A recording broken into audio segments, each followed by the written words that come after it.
So I would say my sweet tooth is officially satisfied for the next few months, and we are moving on to a brand new series on this channel. Welcome to the Noodle Series. And if you follow my Instagram, Life by Mike G, you know I make a lot of noodle dishes. I would say, especially in the winter, it probably makes up 50% of the dishes I make. I am obsessed with the noodle, and it really is such a fundamental element to so many cuisines around the world, and there's so much to explore here. So the way this series is gonna work is we're gonna pick one noodle at a time, and we're gonna do a deep dive. And because we're doing a deep dive, every noodle is gonna be broken up into multiple parts where we'll be exploring the history, how to make the noodle. We'll be learning from experts in different fields, all revolving around the noodle. But I can guarantee one thing, that every single episode will have a recipe attached to that noodle. So for the first noodle on this series, we are gonna be exploring the udon noodle, which comes from Japan, which has a really strong noodle culture. You've seen me do ramen a lot on this channel. You've seen me cover soba a little bit, but udon is something that I haven't really explored much. So I'm really excited to dive deep. But the first thing we have to do is go on a little bit of a field trip.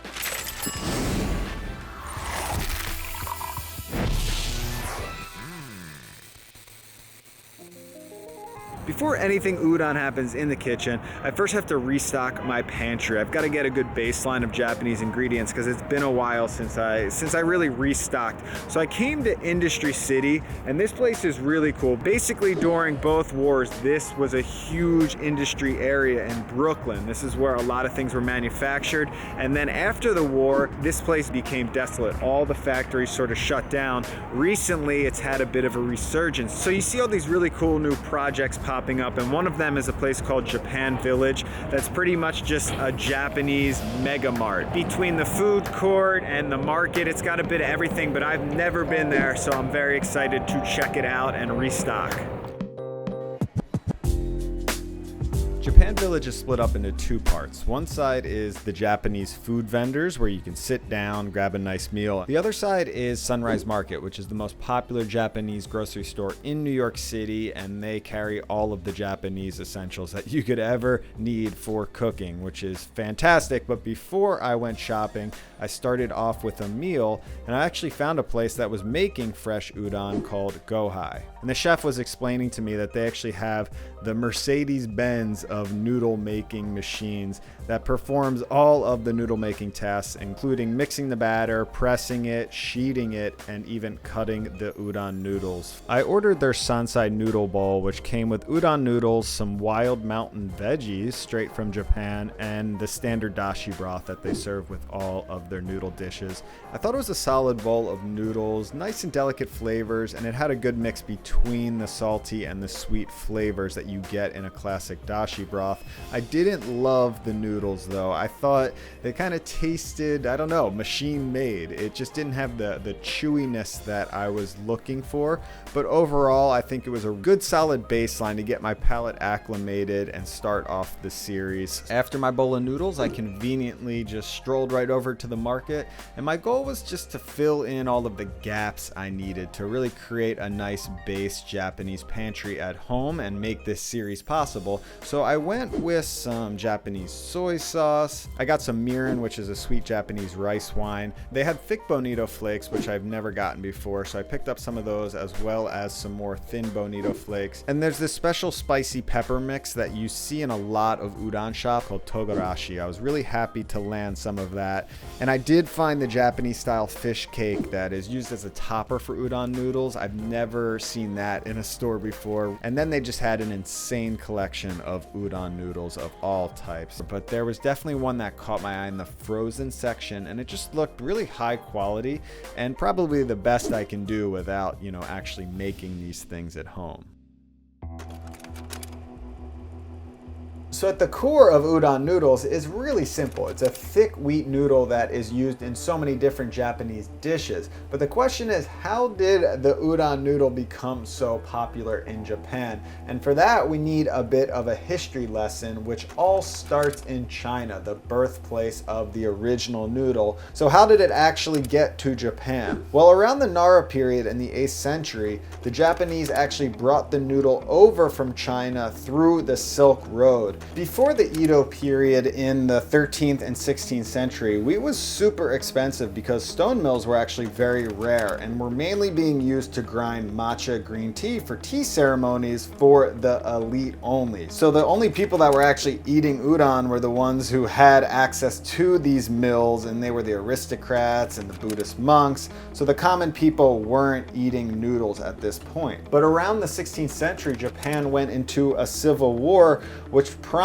the building of many castles and fortresses for protection. And to build those castles, you needed a ton of stonemasons. So once the fighting was actually over, these stonemasons needed to work, so they turned to producing mortars and stone mills. Around the same time, Japanese farmers were being hit with an insane tax on their rice harvest, so farmers actually turned their attention to wheat since it could be planted right after the rice harvest without reducing any of that initial harvest. The spread of wheat farming simultaneously with the increased amount of stonemasons created the perfect foundation of udon noodle making all over Japan. So you started to see all of these udon noodle makers popping up all over the country, and they all had their own uniqueness depending on the region they were at. So you still see that today in Japan.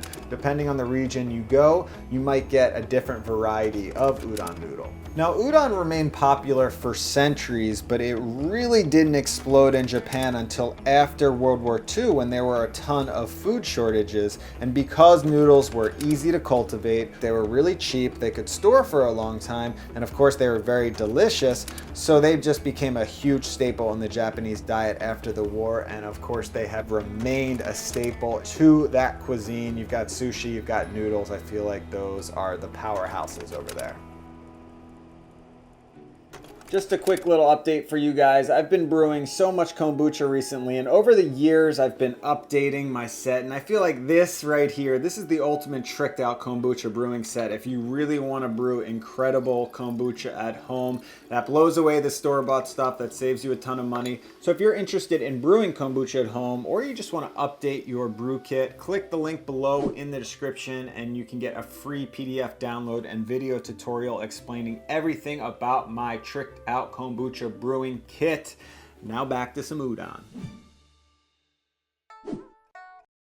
So for the first recipe in this udon series, I wanted to make an udon noodle soup similar to the one I had in Japan Village. And to make that soup, we've got to get acquainted with one fundamental element in Japanese cuisine that really makes up a baseline to many dishes that's probably going to be coming up a few times in this series, and it's the dashi stock. Now, the base of a dashi is generally made up with two core elements. You have a sea kelp called kombu, and you have bonito flakes, which is a super intense process of cooking tuna and drying it and molding it and fermenting it and smoking it, giving you this really smoky, umami rich fish product that when these two come together, they just create something very magical. Now, kombu and bonito flakes are the popular elements to this dashi, but you can also make it with, dried mushrooms. You can make it with different styles of dried fish, but we're gonna go with the classic, and we're gonna start off by soaking some kombu. So take a few strips of kombu out and soak that in water overnight. And kombu has a ton of glutamic acid in it, which is the key component in MSG. And once you soak this stuff, you're really bringing out that umami flavor.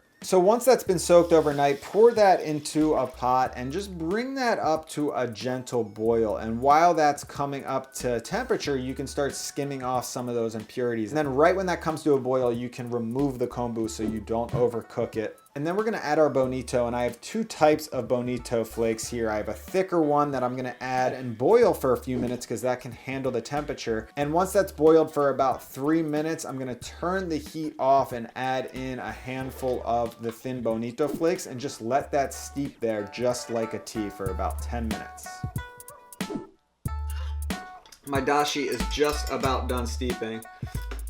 And it tastes really nice. It's not too strong. Like, you wouldn't want that on its own because the kombu doesn't really kick in with that umami flavor until everything else is incorporated. But I do like making this at home because I don't like it too fishy. Sometimes a dashi is too fishy with so much bonito. I like kind of controlling the ratios here. Oh, there we go, done.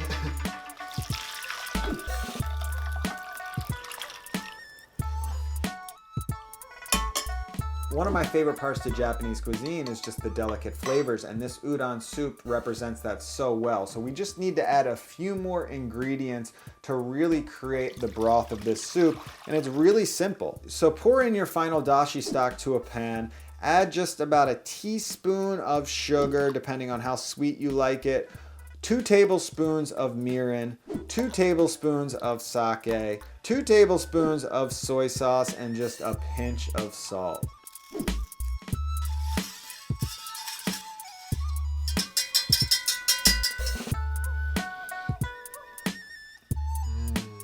When it comes to toppings and meat and vegetables that are going in the soup, you can stick with a classic route, but what I love doing at home is getting creative with what I have. So one thing I did have on hand was a kombucha squash, which happens to be Japanese. So I cut that up into small strips, coated that in some oil and some salt, and roasted that in the oven for about 15 minutes.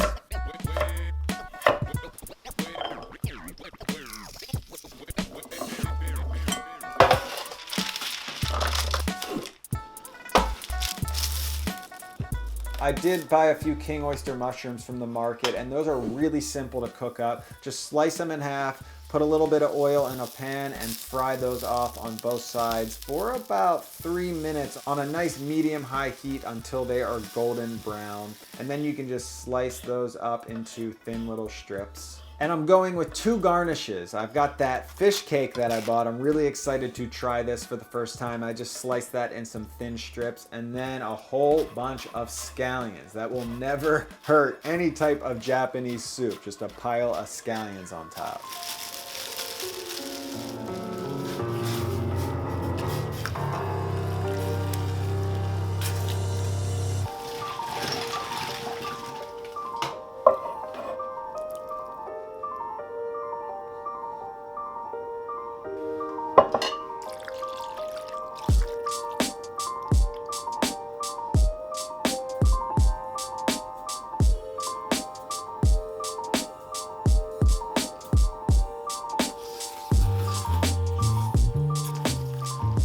When it comes to a noodle soup like this, I think it's impossible to review after first bite. A lot of food, like, you know, when you see people give reactions after that first bite, doesn't mean that much because these things develop over time. It's amazing the journey you go on with just one bowl of noodles, considering I grew up with all these options, all these side dishes. For me, this is all you need for a great lunch or dinner.